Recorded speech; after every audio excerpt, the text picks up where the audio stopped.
Fort Steilacoom Community College, now called Pierce College at Fort Steilacoom, had its roots in the Clover Park School District. In the 1940s, Clover Park set up a government-sponsored program to train workers and military personnel for World War II. After serving in the Army, Carlin Aden coordinated the program. So I had a varied program of what you might call adult education, but it wasn't a community college by any means. But the idea of a community college stuck in Mr. Hutloff's mind and Mrs. Mann's mind, and when soldiers started returning from World War II, many of them came back to Clover Park, and a rather arbitrarily constructed 13th grade was established. And I did that little job. I was the coordinator of the 13th grade. Nothing like a community college, but we were nosing in that direction. In November of 1945, Clover Park School District Superintendent Arthur G. Hutloff met with State Superintendent Pearl Wanamaker to discuss plans for a community college in the Lakes District. But because of state legislation at that time, counties that had four-year liberal arts institutions could not establish community colleges. Calvin Watness joined this effort in 1958 as Director of Adult Education, and the idea of a community college continued to grow. In tune with the changing times and a good deal of political pressure, the 1965 legislature authorized the establishment of Clover Park Community College. Marion Oppelt was then with the Clover Park School District. I became associate superintendent in '66, and at that time was allowed to begin divesting myself of deputy superintendent duties and become the planning officer for the college. A planning office was opened in Bridgeport Square, and Dr. Oppelt, assisted by Levon Johnson, began the busy process of setting up procedures and selecting faculty and staff.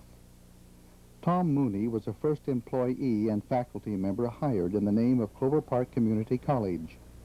I remember coming in August of 1966 to work to begin preparation for the Learning Center, the Library Media Center, with the idea of working to build up the collection of all kinds of materials and do the research necessary to get the correct materials and to begin establishing a staff.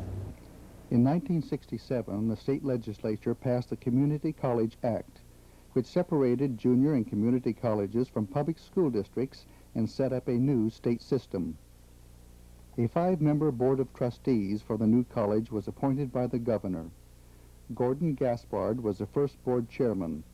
The other board members were James Davis, John Anderson, Merrill Young, and Phyllis Erickson.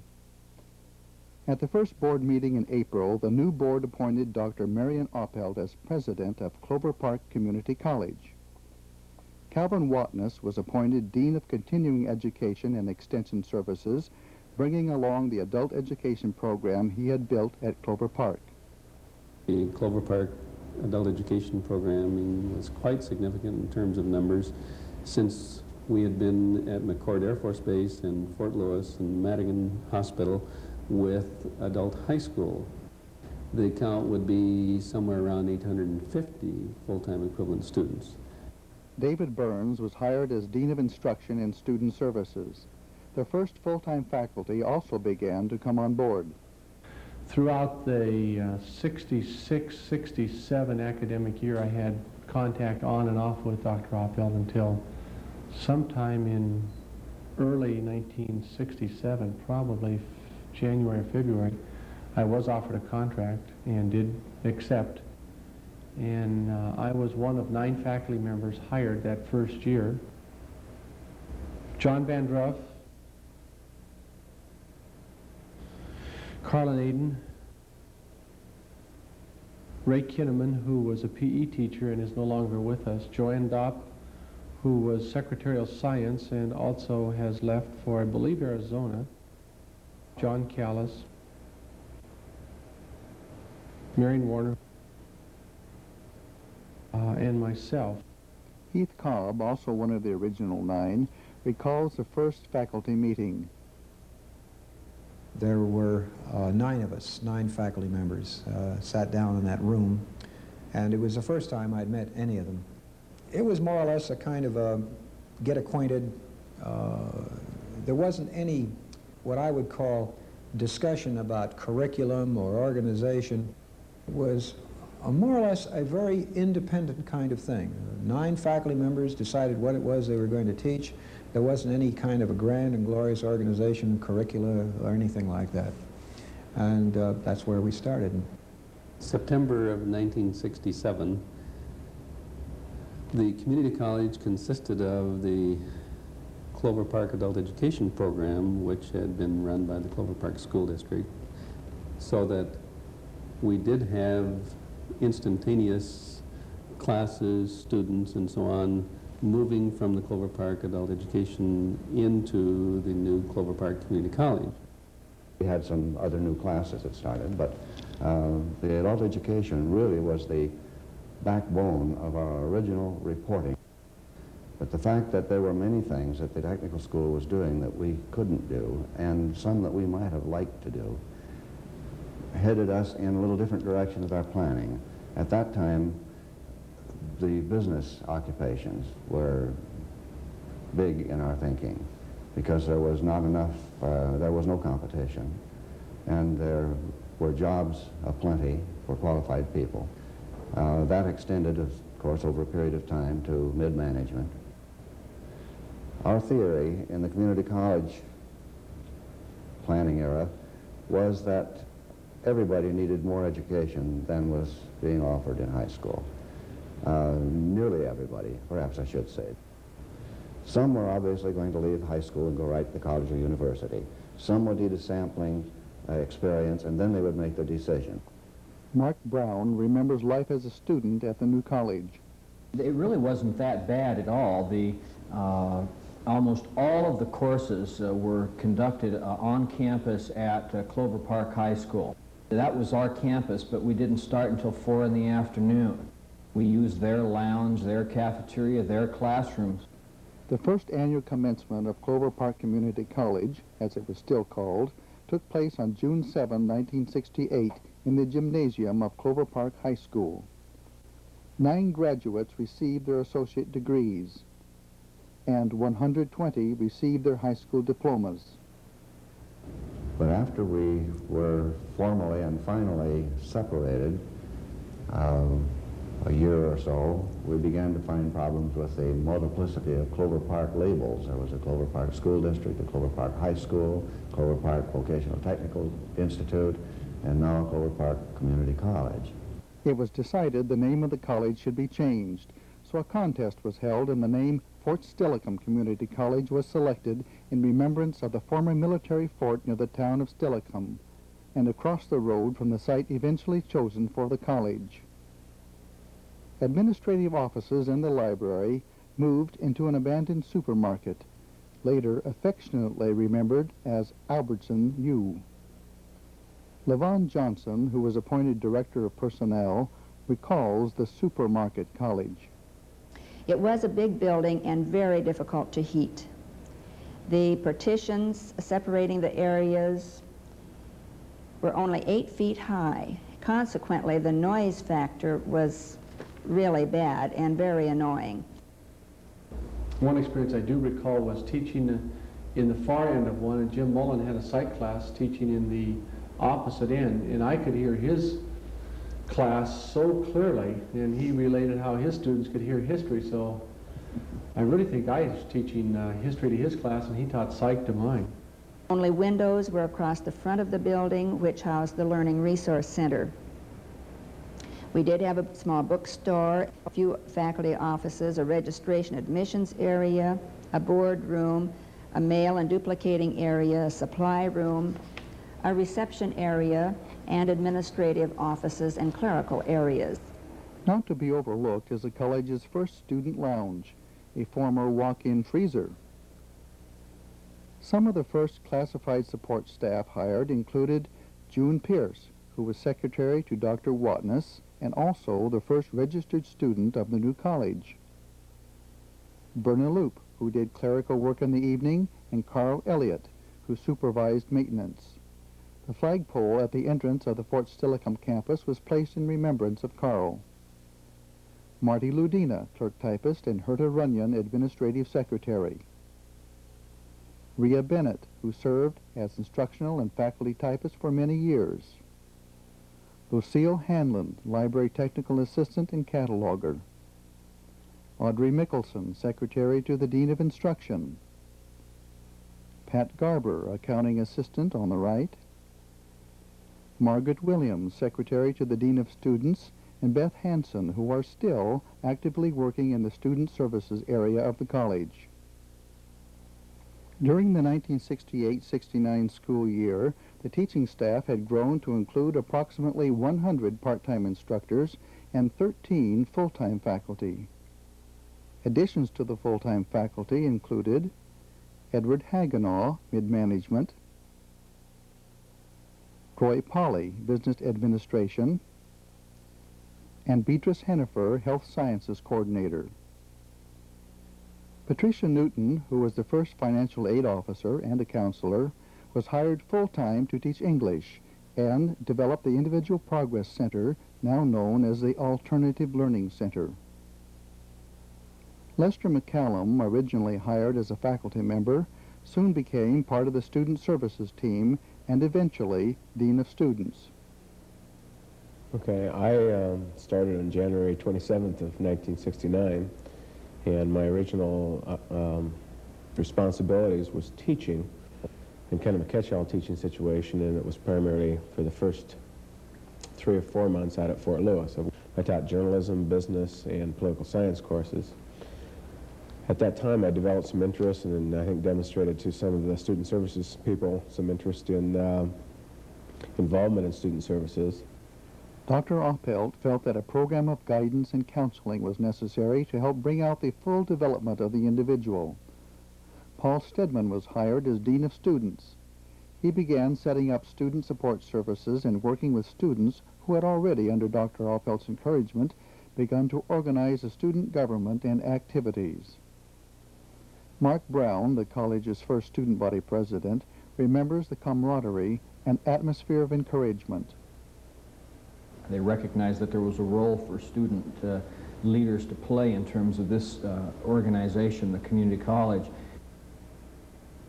One of the reporters for the college newspaper. We published a newspaper in those first few years, and I think that I just sort of got the ball rolling in terms of, hey, we ought to have student body elections, and we just sat down right after we were elected and decided what kinds of things we wanted to do, and we just proceeded to do them. Our challenge was to build a student government that the students had confidence in, that had some, meaningful program to offer the student. We really put the emphasis on activities. And any student, card-carrying student from Fort Steilacoom could come in to a free dance with top entertainment. I remember that we had a lot of participation from faculty and staff in our activities, and the student body encouraged it. And we just did all kinds of things like that, dances and bowling parties, and we organized trips to the ocean, and we just did a lot of those kinds of things. I remember going to those basketball games, and we were the only community college without cheerleaders, so we had to take care of that. I think we said we were going to have 6 cheerleaders, 7 people applied, and so we increased the number to 7, and that solved our problem. I want to tell you, we had some of the most beautiful cheerleaders in the world, albeit the most uncoordinated. We had a couple salmon bakes, a picture of it somewhere, of the first salmon bake, but I remember that I was the chef, and about 10 salmon into this barbecue exercise, I discovered that my basting brush had disappeared, and I remember that it reappeared later that evening when someone bit into it, because I had nicely put it right in the middle of one of the salmon. Dr. Paul Blowers replaced David Burns as Dean of Instruction, and additional full-time faculty joined the Albertson U. Ted Baca started an engineering program. Dr. Burton Johnson taught biology and zoology and established the animal technology curriculum. Grace Koopmans began the early childhood program. George Leslie, as librarian, supervised technical services. And Jim Mullen assumed full-time status as a counselor and psychology instructor. Tom Sabatka came on board as registrar and admissions officer. He was also given responsibility for financial aid. A facilities planning committee comprised of members of the community, students, staff, and trustees worked with state officials and architects to plan the new campus. After delays in site selection and architectural design, it was decided to go ahead with a portion of the site work and acquire portable buildings so that the college could begin daytime operations in the fall of 1970. In anticipation of expanding daytime offerings at the new site, additional full-time faculty were hired that summer. Walter Boyden came from California to teach foreign languages and was selected to be Humanities Division Chairman. Keith Foreman was to teach sociology and counsel students. Robert Haberlin initiated a mental health program. Carl Hutchison planned to teach and coordinate law enforcement courses. Bill Krieger dreamed of teaching English composition and literature in the style of Thoreau. Jay McCammett was to initiate a music program including the college chorus and band. Dennis Morton's specialty was sociology. Athleen Nicholson came on full-time to teach business communications and economics and to chair the business division. Randy Phillips left a career with Boeing to teach chemistry and lead the science division. Eugene Pitts put aside a real estate business to teach accounting. June Gibson was hired as a counselor and to guide students in selecting careers. Orville Stout added the audiovisual and media production services components to the Learning Resource Center. Norman Tweed planned to develop learning modules for biology and introduce a course in ecology. And Tom Wright instituted a food marketing program. With the arrival of the portable buildings from California, Fort Steilacoom Community College had the beginnings of a real campus. LaVon Johnson recalls the excitement and the tribulation. The mini campus, or portables, were set up in 1970. The portable buildings really made us feel like we had a real campus. They were a beautiful sight to behold for Dr. Oppelt and myself. They were surrounded by ditches, holes, mud, and in the winter, snow. In the beginning, there were no sidewalks. Most of our people realized fully that they were pioneering and took it in their stride. At this time, it was felt that Fort Steilacoom Community College needed to be visible in the eastern end of the county. So administrative offices, some classrooms, and library technical services were established in Puyallup. Activities at the mini-campus and throughout the district continued to expand during the next several years.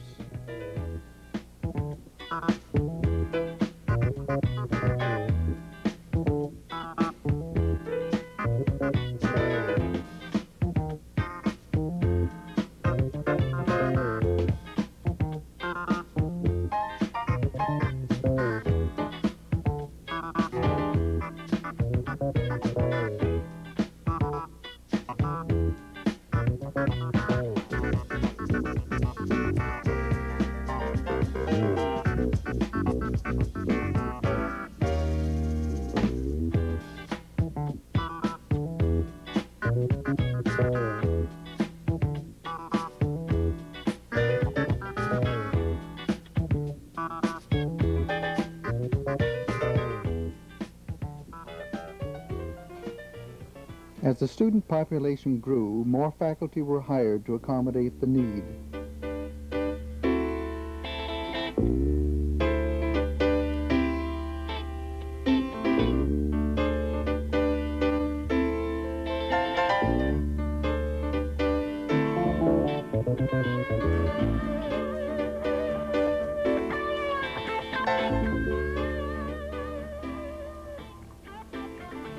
In April 1972, construction of the first two phases of the permanent building began.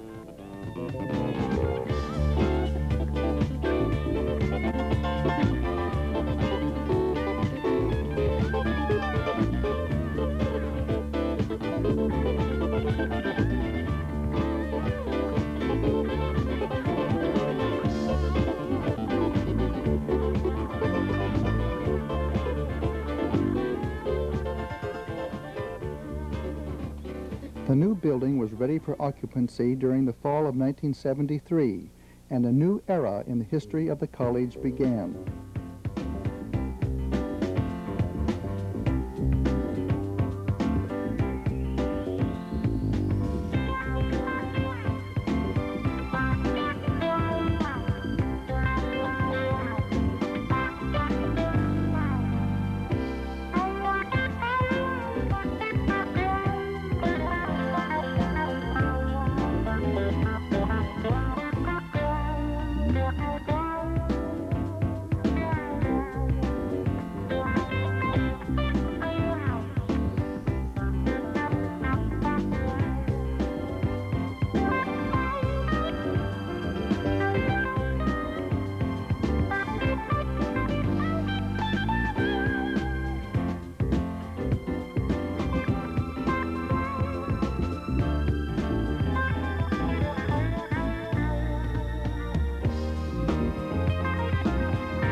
President Oppelt moved his office to the Fort Steilacoom campus in the fall of 1976.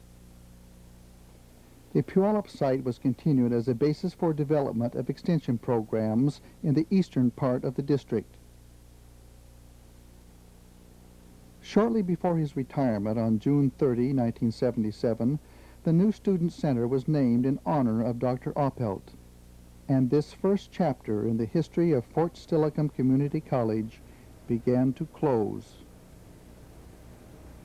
Obviously, the dedication of the Student Services wing and his naming pleased me greatly, coming so close to the time I was going to retire and all. Of course, there are many things that I regard personally, but aside from those, I think that probably one of the most important and outstanding things that we accomplished was the selection of our staff, which allowed us to work together with the development of the kind of institution we're going to be and develop the processes and the procedures for participative governance.